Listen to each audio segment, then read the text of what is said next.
it's Chantal and welcome to Grounded Mind.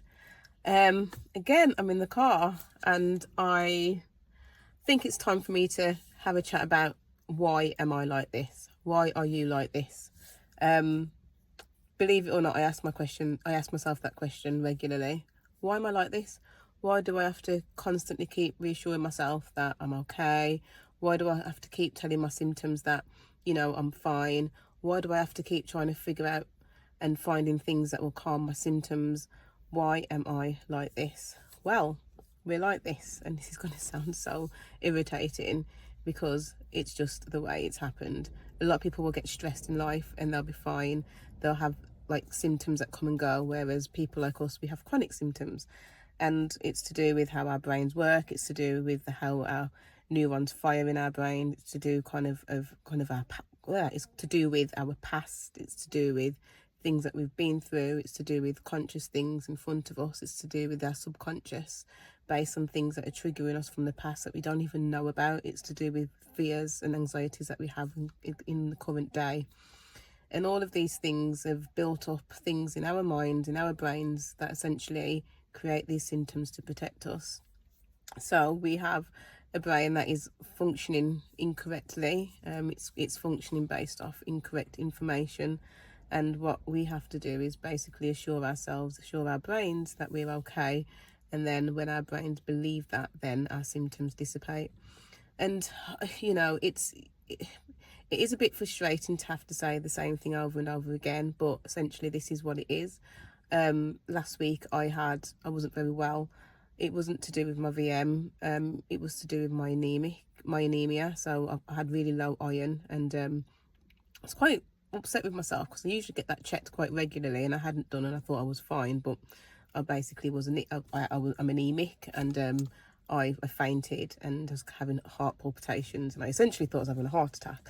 I had to go to hospital and had some blood tests where my iron levels were severely low, and so my vitamin D levels. Those are physical issues that are caused by, obviously, if you haven't got enough blood cells.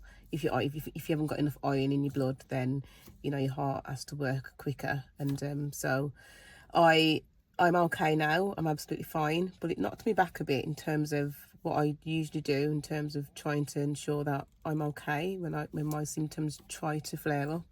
And I was listening to an audio book from Gordan about the 3 stages of healing when it comes to mind-body illnesses, and the first stage is panic. And oh my goodness, did I panic when I felt some symptoms? I thought, oh my gosh, I've been fine, why am I feeling these symptoms? And the things that I speak about don't really work effectively if you're in a state of panic. So I had to really sort out my mind. I had to really think about the fact that, and really believe that I was okay.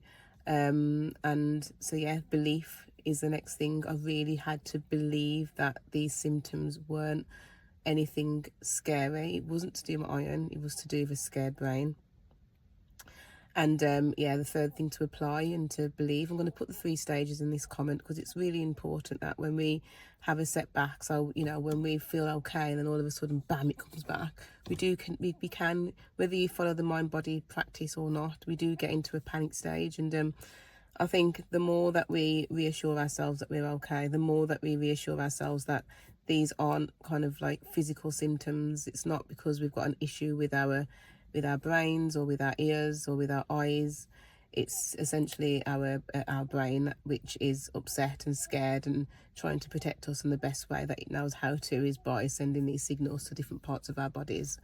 And then obviously we feel how we feel when we feel the VM symptoms. So we really do need to assure ourselves that we are okay, and we need to not panic. Panic is the worst thing that we can do, and yes, it's difficult. I was in a state of panic, and I know the methods of how to ground myself. So you can't ground yourself when you're in a state of panic. So I did do some somatic tracking. I did a lot of praying, and I did a lot of kind of just stopping. The other reason why I think we become chronic is because we're people that don't tend to stop, and we are doers, and so therefore when we're in a state of wanting to do and we can't, and the frustration kicks in, and our brains just say, no, stop. I am protecting you. So I did stop, and I did less, and went to bed early, and really started to feel things around me that calmed me down. Like I'd look at the trees and I'd really like, you know, look at the trees and not just see a tree, but actually look at the way the leaves were kind of swaying in the wind. You know, in the shower I'd feel the water on my back, and I'd really be in the present and really calm myself down, so that when I then tried to believe the words "I'm okay," it resonated, it made sense, and it stuck. It's important for us to believe in what we're doing.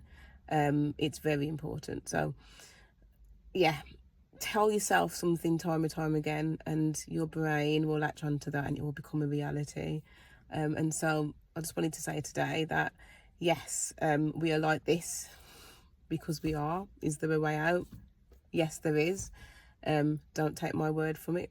Don't take my word for it. Take the words of thousands of people across the world that have healed themselves through mind body practices, and you know, understand that there's a way out, and we can be steady and we can be grounded. And so yeah, that's my few words for today. If anyone wants to reach out to me, please do so. My contact details are in the bio, and please like and share, and have an amazing day. Bye.